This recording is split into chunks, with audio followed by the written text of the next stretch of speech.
Show TV, Walesa Ministries, la chaîne du réveil.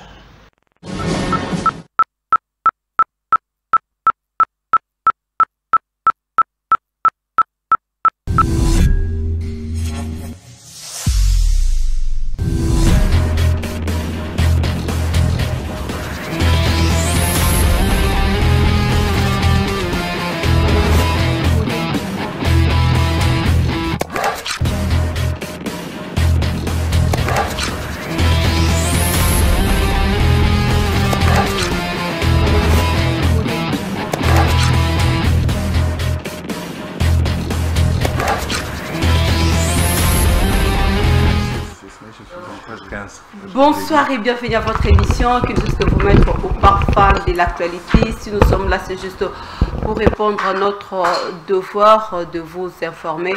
Le mini-sommet de Luanda est mis en question entre la République démocratique du Congo et le Rwanda. Donc ça fait débat au moins sur ce plateau. Et pour en parler de ça, je reçois pour vous deux grandes personnalités de la République démocratique du Congo aussi. Il s'agit de Corneille Mulumba, il est l'un des pionniers de l'IDPS, ainsi que Winner Kankolongo, membre aussi de l'IDPS, porte-parole de l'Union Sacrée. Bonsoir à tous et bienvenue à cette émission. Bonsoir madame. Voilà, je commence directement avec maître Winner Kankolongo. La tension entre Rwanda est mise en question et déjà là, quel est votre point de vue d'abord? Je vais avec les points de vue par rapport à ces mini-sommets. Oui, mais madame, nous avons tous suivi le mini-sommet, mais avant d'y aborder, laissez-moi un peu saluer la population qui va nous suivre à ce stade. Et en plus, madame, vous allez encore me permettre de saluer mon papa. D'ailleurs, ce sont eux qui ont laissé les chemins de l'IDPS qui continuent à nous encadrer aussi jusqu'à ce jour de loin ou de près. Mais seulement que madame, lorsque nous avons suivi le parcours des mini-sommets au niveau de Luanda, nous avons compris effectivement que M. Félix Tshisekedi est en train de travailler exactement. Parce que cette mini-sommet, madame, vous allez parcourir les coups en comble, vous trouverez que les résolutions qui ont été prises de ce côté-là, ça profite tout simplement à la République démocratique du Congo, qui est notre pays, madame. Ça profite alors à la République démocratique du Congo, qui est notre pays. Monsieur Corneille Mulumba, pionnier de l'IDPS, l'absence de Paul Kagame partant de ces sommets. C'est juste, de toutes les façons, vous allez moins réagir. Est-ce que c'est une déception pour la République démocratique du Congo ou bien une négligence de sa part? Permettez-moi non seulement de saluer les téléspectateurs, mais aussi l'élégance de Maître Kankolongo, qui reconnaît notre combat politique, qui a la modestie de dire que non, auquel nous avons des aînés. Parce que si vous ne reconnaissez pas les aînés, vous êtes condamnés à commettre les mêmes erreurs que eux ils ont commises. Donc c'est un signe de sagesse qu'il faut saluer. Merci. Vous dites que l'absence de Kagame. Oui. Mais c'est tout dire. Une déception pour la RDC? Non. Vous dites qu'on va aller dans la profondeur de la discussion. Moi, j'étais et je suis contre ce sommet. Je trouve que c'est quelque chose de mal pour notre pays. L'absence de Kagame ne m'étonne pas, parce que Kagame, lui, il sait où il va. Et que donc chacun de ses gestes c'est une communication aux uns aux autres de comprendre cette communication. Donc, vous avez des joueurs, des petits joueurs, des joueurs moyens et de grands joueurs. Mais faut pas les considérer comme étant un petit joueur au terrain. Non, non. Et souvent, ce sont aussi des petits joueurs qui jouent mieux. Non, qui marquent aussi. Je ne dis pas que c'est un petit joueur, je dis que Kagame est instrumentalisé et Kagame instrumentalise. Quand le gouvernement dit que l'M23 c'est le Rwanda, il n'a pas tort.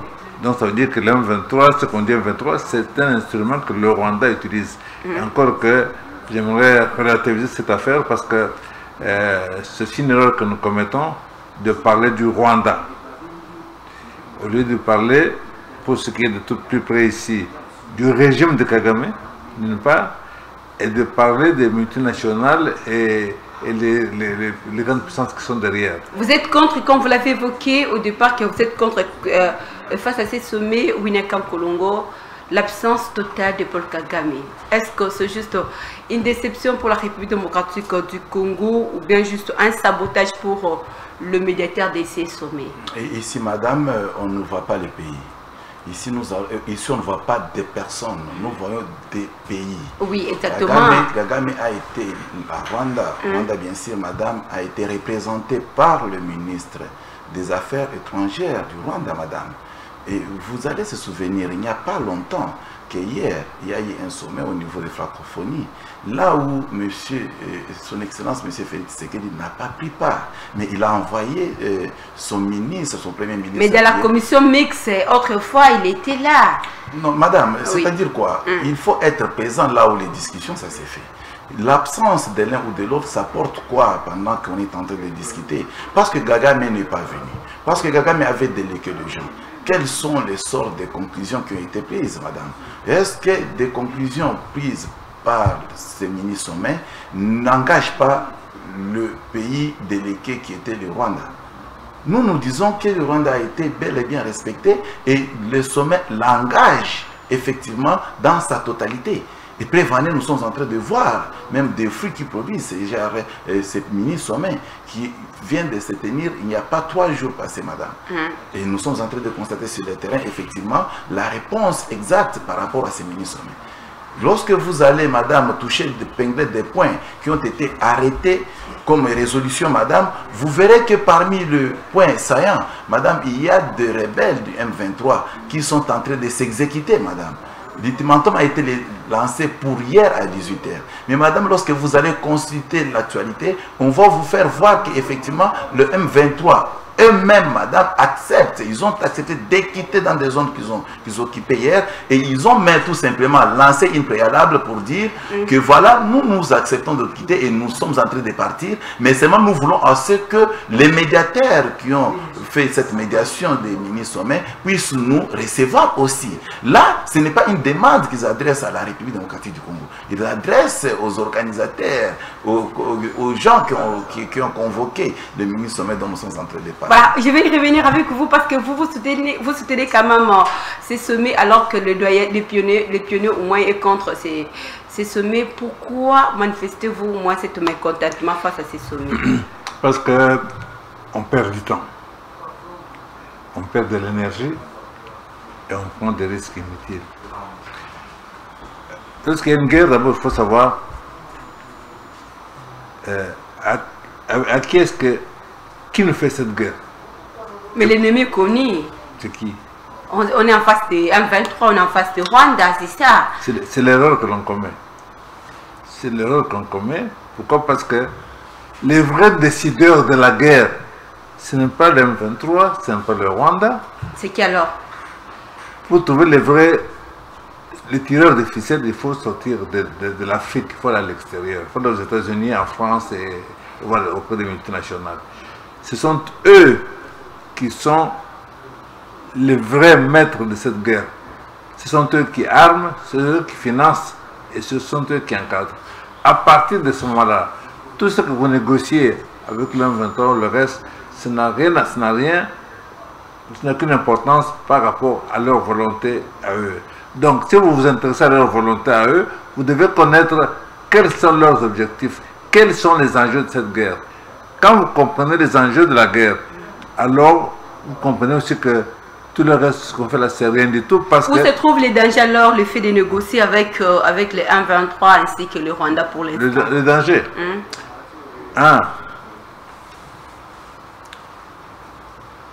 J'ai commencé par dire qu'il y a une perte de temps et d'énergie inutile, une perte inutile. Pourquoi? Parce que ce que les autres veulent,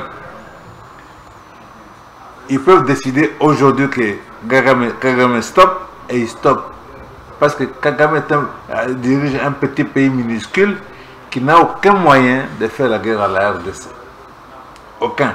Sauf que eux, ils l'appuient, ils ont pour ça tous les moyens, ils ont pour ça la MONUSCO notamment et tout le reste pour atteindre cet objectif. Par conséquent, Vous savez comment Habyarimana, le président rwandais, a terminé. Vous allez négocier.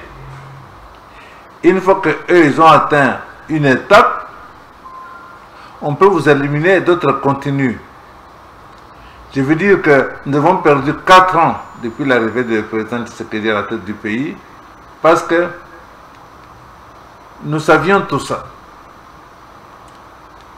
Alors, au lieu de consacrer ces 4 années à renforcer notre armée en termes d'effectifs, en termes d'équipement, on a perdu le temps. On a commencé à marcher, excusez-moi, de marcher de bras dessus, bras dessous, avec Mike Hammer, qu'on a cru qu'il était notre ami, alors que ce sont eux qui nous font la guerre. Vous comprenez? On a gagné du temps et pendant ce temps, eux sont organisés. Voilà. Merci beaucoup. 4 ans de perte de temps, 4 ans de perte d'énergie. On perd toujours le temps, on perd toujours l'énergie. Winneka Kolongo, ne croyez-vous pas que c'est juste un piège pour la République démocratique du Congo en suivant les réactions et les propos de Pionnier?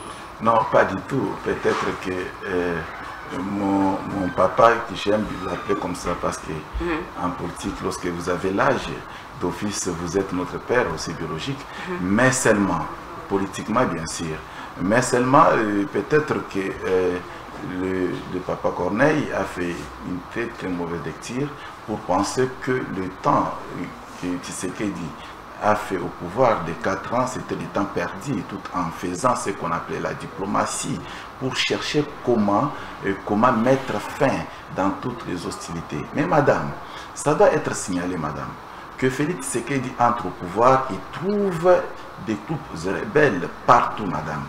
Et madame, ce qui nous éthique, c'est lorsque les gens pensent que cette guerre nous est imposée par les Occidentaux. Nous leur concédons cette manière de penser. Nous concédons en tout cas avec beaucoup d'insincérité parce qu'eux savent les sources. Et nous, nous voyons des réalités en face. La réalité que nous avons, madame, c'est celle de conclure qu'en 2009, madame, nous sommes le 23 mars 2009. Monsieur Joseph Kabila Kabange, qui était président, l'ancien président de la République démocratique du Congo, accepta, madame, de signer l'accord avec le groupe rebelle dont aujourd'hui porte le nom du M23. Madame, à cette époque-là, nous, on n'avait pas vu les Rwandais en République démocratique du Congo. Nous avons vu le M23 comme des Congolais qui n'étaient pas contents par la manière de faire de M. Joseph Kabila. Et c'était sur cette ligne-là, madame, que M. Joseph Kabila a accepté de signer l'accord qui nous tourmente à ce jour. Parce qu'il y a une question que j'ai toujours posée, mais je n'ai jamais trouvé de réponse, madame. Qu'est-ce que le M23 réclame à la République démocratique du Congo? Madame, vous verrez que là-dedans, le M23 eux-mêmes vous renvoient dans l'accord signé en 2009. Aujourd'hui, Winneka Kolongo, nous sommes juste en face des accords, bien qu'il y ait eu des accords d'autres fois avec Joseph Kabila. Aujourd'hui aussi, il y a des accords qui sont en train d'être moins signés. Qu'est-ce qui se cache au-delà du rideau? Aujourd'hui, on est en face de portefeuilles, au moins, feuilles de route plutôt. Non, ça doit être noté que le pouvoir actuel, madame, n'a jamais contracté des accords en termes des accords avec des groupes rebelles. Donc nous n'avons jamais, cet accord n'existe jamais. Nous sommes en train de subir des accords que nous avons trouvés. Et quand la France demande le respect des accords de Nairobi, vous de votre côté là, ça ne vous dit rien? Quel accord de Nairobi, madame? Quel accord de Nairobi? Et cet accord dit quoi? Vous êtes journaliste, madame, il faut fouiller et chercher voir. Est-ce que cet accord, nous l'avons signé avec les groupes armés? Est-ce que cet accord nous impose la guerre? Et que cet accord de Kenya, madame, que vous citez, cet accord, quel était le mal que la RDC avait commis par le fait de participer dans cette... Et pourquoi ils plaignent beaucoup plus la République démocratique du Congo si tel est le cas et non les M23, ce qui nous a... Non, mais dans d'autres angles, on vient de vous dire... que les multinationaux est en train de renforcer la guerre que nous sommes en train de subir. Et là, nous nous disons que dans l'obscur, madame, dans l'obscurité, mais bien sûr que le vieux vous dit à haute voix que ce sont des multinationaux qui financent la guerre. Et ces multinationaux peuvent que concevoir des histoires dans leur manière. Et de là, nous disons ceci. Nous connaissons une chose qui est vraie. Nous sommes en face d'un groupe terroriste. Ces gens-là se réclament comme des Congolais, madame. Mais des Congolais soutiennent par qui? Madame, soutient par le Rwanda. Madame, n'oubliez pas, même ici en République démocratique ici, sur place en République démocratique du Congo, précisément à Kinshasa, madame, il y a encore des personnalités, des grandes personnalités qui soutiennent cette guerre-là de loin, madame. Comment expliquer? Nous sommes en train d'être agressés par des groupes terroristes, madame. Mais comment la République n'arrive pas à se mettre d'accord pour comprendre que nous tous, nous pouvons être derrière le chef de l'État pour combattre effectivement cette groupe terroriste? Merci. Merci beaucoup. Merci beaucoup. Corneille, vous avez suivi, moi, avec beaucoup d'attention, les réactions de William Kankolongo. Quelle est votre réaction? Mais l'image que je donne, c'est celle d'un boxeur qui a son, ce qu'on appelle le punching ball, et il tape dessus. Il tape. Il n'y aura pas de victoire contre le punching ball. Mais il s'entraîne. Et s'il continue pendant longtemps, il se fatigue. Et s'il a le match après, il est sûr de perdre ce match parce qu'il sera fatigué.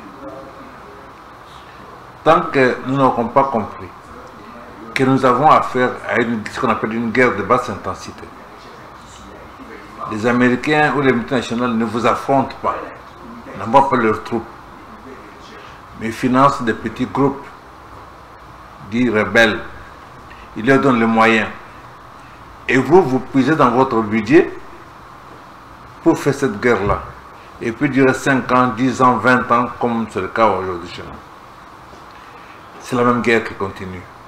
Et donc, pendant que le peu de moyens que vous avez, vous les investissez dans la guerre, dans l'effort de guerre, c'est le temps que vous ne construisez pas de routes, c'est le temps que vous ne financez pas vos entreprises, que vous n'aidez pas votre jeunesse et tout ça. Et donc, on vous affaiblit. Je veux dire que le M23, c'est la même chose que le CNDP, c'est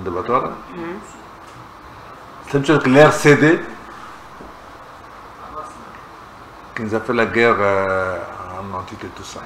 C'est le même groupe, ou plus exactement, c'est le même tireur de ficelle.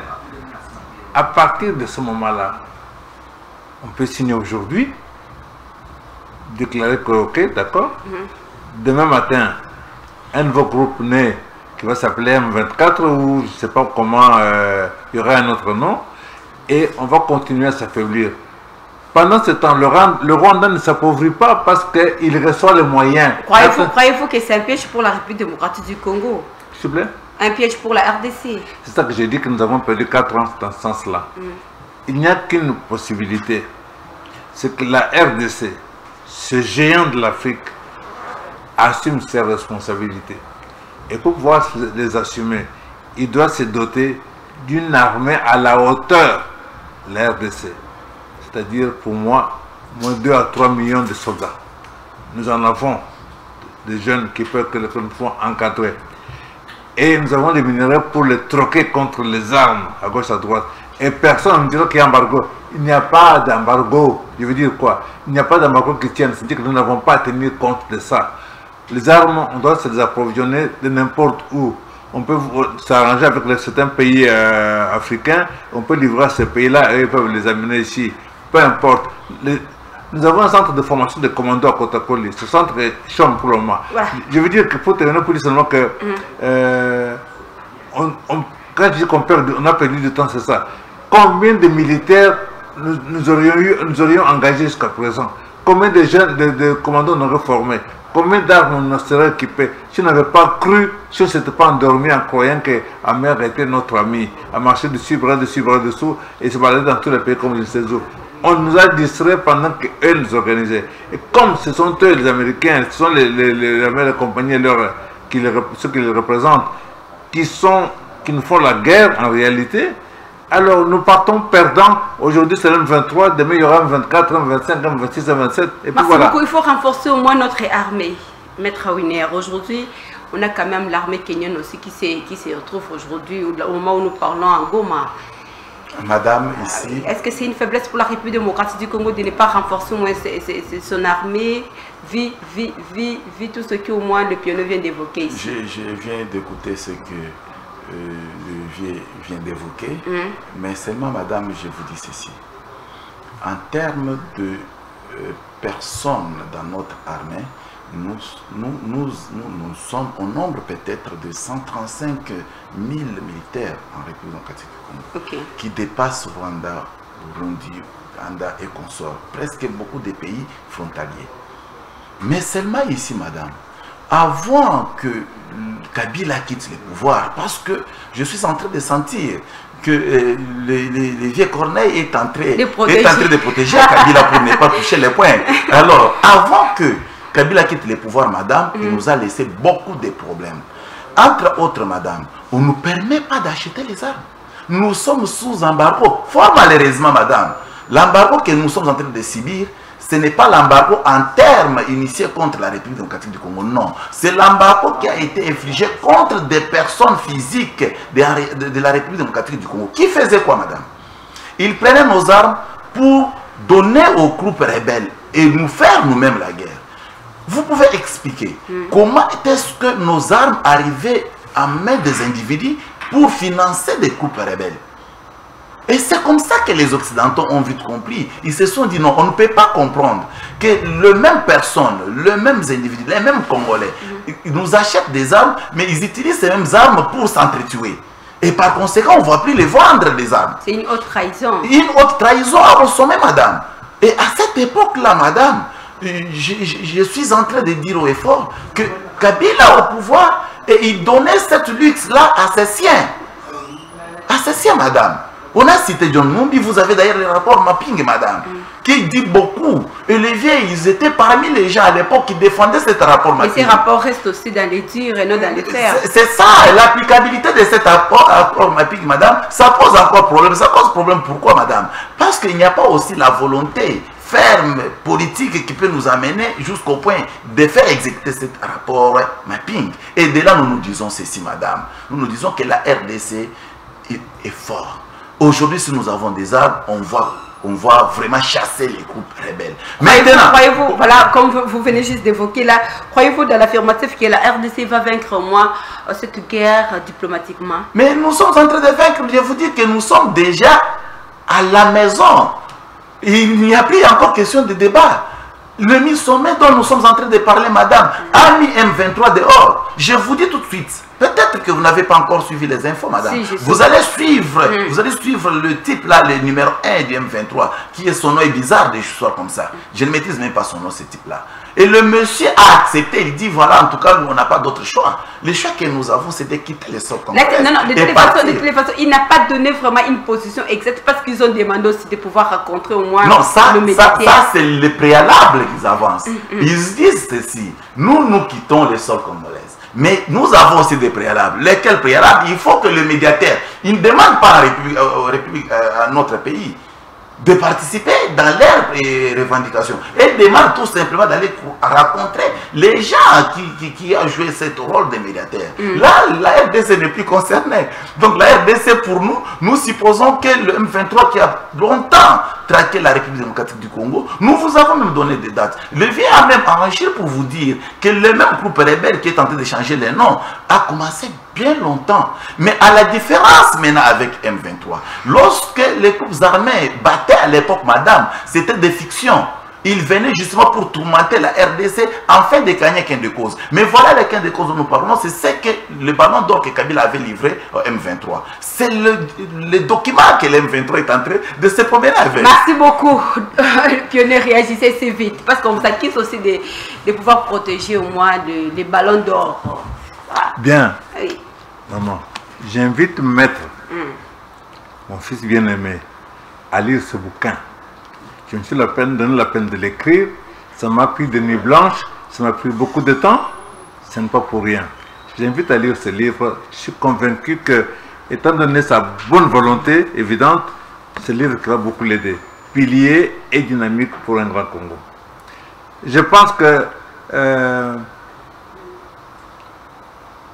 il est important de savoir que l'embargo était contre la RDC, à l'endroit de la RDC, pas les rebelles. C'est logique.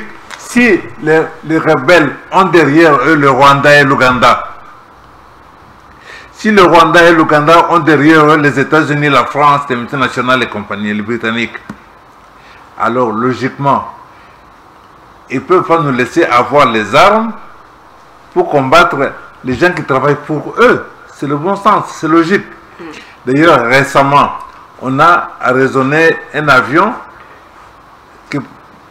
des armes commandées par la RDC officiellement. Vous avez suivi le ministre des Affaires étrangères. Pour quelle raison? En disant que non, le Congo est sous embargo. Au même moment, quelques jours auparavant, le secrétaire général des Nations Unies dit que le M23 est une armée aujourd'hui, mieux armée même que la MONUSCO ou que toute la RDC. Alors, on lui a posé la question, mais les armes du M23 viennent d'où? Il dit, il y a un pays. Lequel? Il y a un pays.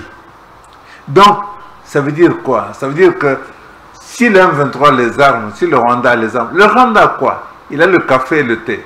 C'est tout ce qu'il a. Et s'il faut analyser quand même, si je vais quand même vous retenir par rapport à ces propos-là, s'il faut analyser son discours, c'est une complicité ou bien une ignorance de la part de la MONUSCO? Non, comment voulez-vous? Il dit que ce sont eux les acteurs majeurs, n'est-ce pas? La MONUSCO, c'est quoi la MONUSCO? La MONUSCO est une armée. Une armée de plus de 20 000, officiellement, de plus de 20 000 soldats, qui a un budget de 1,5 milliard de dollars, qui a des satellites, qui a des écoutes, qui a des drones, qui a tout ce que vous voulez, et qui le met au service du Rwanda et de l'Ouganda. Et il faut savoir que la base logistique de la MONUSCO n'est pas en RDC, bien que c'est la MONUSCO, c'est pour le Congo, mais c'est en Ouganda, à Entebbe. Ça veut dire quoi? Ça veut dire que ce sont eux qui fournissent les armes à ces gens. Pour atteindre leurs objectifs, nous affaiblir de plus en plus les populations locales, au besoin qu'elles puissent s'enfuir comme elles se déplacent. Et on vous dit que les réfugiés viennent d'entrer. Oui, je voudrais relever ça. On dit officiellement qu'il y a à peu près 50 000 réfugiés congolais, Rwanda et Ouganda. Et dans la discussion, les rebelles, entre guillemets, c'est-à-dire que le Rwanda et l'Ouganda disent qu'il y a plus de 300 000. En d'autres termes, ils veulent faire entrer dans notre pays plus de Rwandais et d'Ougandais pour occuper cet espace. Donc comprenons la guerre qu'ils sont en train de faire. Ils veulent progressivement prendre le temps pour récupérer cette partie du territoire national qu'on va exploiter, comme on exploite déjà au service de puissances étrangères. Donc si nous comprenons ça, alors nous comprenons qu'il n'y a qu'une seule chose à faire, c'est créer les conditions de la dissuasion. Pour moi, c'est lesquelles? 1. Qu'on nomme un premier ministre militaire, un général.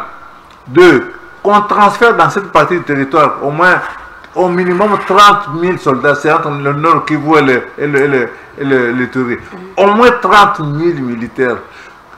Malheureusement, l'UDPS est pratiquement tué aujourd'hui, n'est-ce pas, neutralisé aujourd'hui, mais à l'époque de l'UDPS, de notre UDPS, faire descendre dans les rues de Kinshasa, madame, au moins 1 million de Congolais. Je vous assure, l'UDPS était en mesure de le faire sans dépenser un sou, parce que la population avait confiance. Merci. Avec ça, on envoie un message à tout ce monde et on dissuade. Et on augmente le nombre de nos troupes. Je vais y revenir avec vous. Nous sommes arrivés à la fin de cette émission, Maître Winneka Nkolongo. Voilà, vous reconnaissez quand même que votre parti politique est enterré. En conclusion. Parce que là, nous sommes déjà arrivés à la fin de cette émission pour conclure avec notre sujet d'aujourd'hui. Mini-sommet au moins de Luanda. Et s'il s'avère qu'un jour, ces genres des accords, ces genres de sommets ne produisent rien en finish, quel serait l'essor de la République démocratique du Congo? Madame, d'abord, je vous dis que l'UDPS, tel que le vieux l'avait laissé, enterré. L'UDPS a beaucoup plus d'ailleurs émergé parce qu'à l'époque de vieux, l'UDPS n'avait pas eu l'accès à arriver à la magistrature suprême. Mais voilà qu'à notre époque, nous avons amené l'UDPS à la magistrature suprême. Mais vous êtes enterré malgré que vous êtes là. Reconnaissez quand même son propos. Que l'UDPS est enterré. Non, ça, je vous dis, je le concède, c'est tout à fait logique, mais je lui dis encore, si le parti que lui dirige actuellement, les pionniers a des membres là au sein des pionniers. Or, les membres qui sont dans les pionniers, ce sont nos membres de l'IDPS. Mais quand même ils ont compris que l'idéologie c'est presque le même, mais on peut aussi soutenir les vies. Mais nous les fondateurs, nous les concepteurs, nous qui arrivons maintenant à la magistrature suprême, est-ce qu'on peut encore nous taxer des mots? Non, ça c'est un débat dépassé parce que c'est nous qui dirigeons le pays actuellement. Maintenant, madame, l'UDPS a raisonné dans tout ça. Nous avons dit que nous, on n'a pas beaucoup à tergiverser. On doit saisir la diplomatie, mais on travaille encore au sein de notre armée. Bref, on est, madame, vous avez suivi le discours des 6 ministres de chef de l'État qui vient de prononcer il n'y a pas longtemps.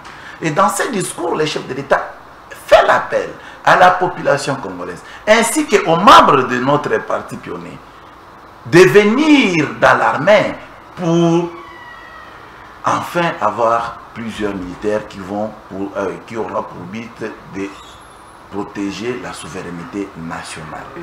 Je suis sûr et certain que le vieux ne le dira pas ici, mais il a aussi dans son parti mobilisé pour que les jeunes aillent dans cette... Pour finir avec ce sujet... Maintenant, madame, pour finir, le ministre sommet de Luanda, madame, a apporté au moins, jusqu'à présent, madame, je vais te parler en termes de 85% de la réussite. Parce qu'il nous reste 3 jours qui seraient peut-être, madame, dans les 3 jours qu'on avait recommandé dans le même résolution, qui va demander à tous les rebelles, madame, de déposer leurs munitions. Et c'est là, ils ont le délai de 3 jours supplémentaires. Dans 3 jours, de toute façon, moi avec vous, dans 3 jours, on suppose déjà qu'il est mercredi prochain, si rien... Je vais revenir, on va revenir. Voilà, pour finir avec vous. Quels sont les mécanismes efficaces pour faire ressusciter alors l'IDPS comme il est déjà enterré? Bon, je termine d'abord pour dire que le président de la République a lancé, a fait l'appel à la mobilisation. C'est logique, c'est normal. Je précise d'abord que les pionniers ne sont pas un parti politique.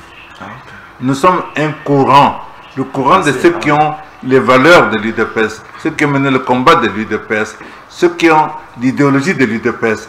Et nous avons le devoir de continuer pour perpétuer ces valeurs, parce que ce sont des valeurs auxquelles le peuple congolais a cru, a espéré. Donc c'est un devoir.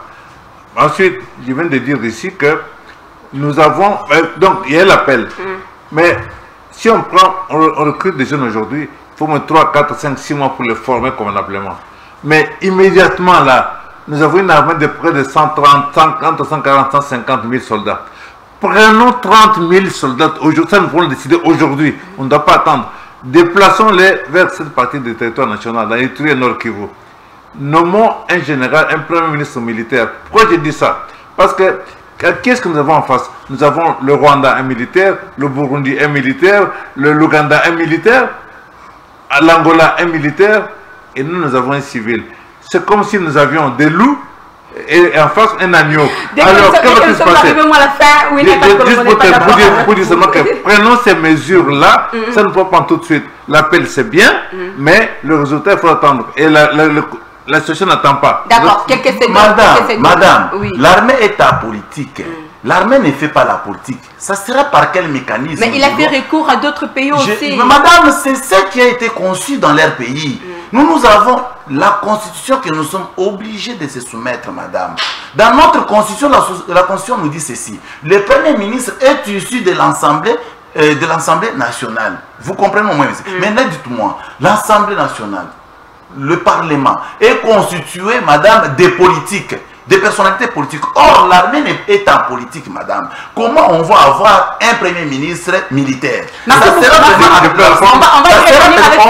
L'appel pouvait être lancé dans le sens de commencer à modifier notre constitution de la République, parce qu'il contient d'ailleurs beaucoup de failles, continuer à modifier la constitution. Or, si jamais aujourd'hui, Félix Tshisekedi Tshilombo fait cet appel de changer la constitution de la République, madame, je pense que les pionniers vont encore monter au créneau pour dire que voilà, ils changent la constitution pour se garder. Merci beaucoup.